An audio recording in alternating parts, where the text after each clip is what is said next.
আমার একটা প্রিয় ব্যান্ড দল ফিডব্যাক, তাদের একটা অ্যালবাম ছিল বঙ্গাব্দ ১৪০০।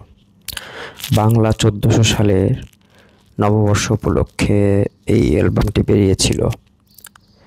গল্পটা অন্য জায়গায়। এই অ্যালবামে তাদের প্রত্যেকটা গানের শুরুতে ছিল রুদ্র মোহাম্মদ শহীদুল্লাহর কবিতা, আবৃত্তি করেছিলেন ভাস্কর বন্দ্যোপাধ্যায়। আমি সেই কবিতাগুলোকে অথবা সেই কবিতার পংক্তিগুলোকে অনেক খুঁজে খুঁজে বের করেছি, সেটাই বলছি।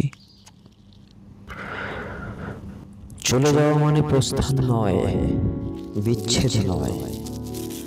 চলে যাওয়া মানে নয় বন্ধন ছিন্ন করা আর্দ্র রজনী।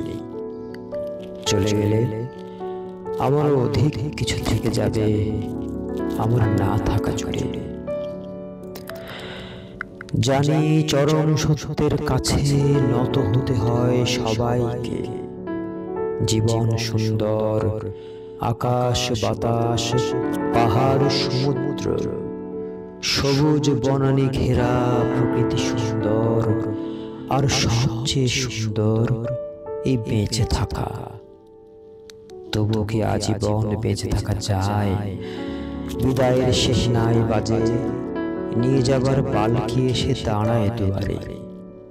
সুন্দর পৃথিবী ছেড়ে এই যে বেঁচেছিলাম, দীর্ঘশ্বাস নিয়ে যেতে হয় সবাইকে অজানা গন্তব্যে।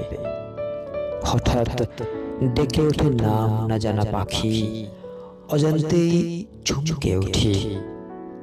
জীবন ফুরলো নাকি?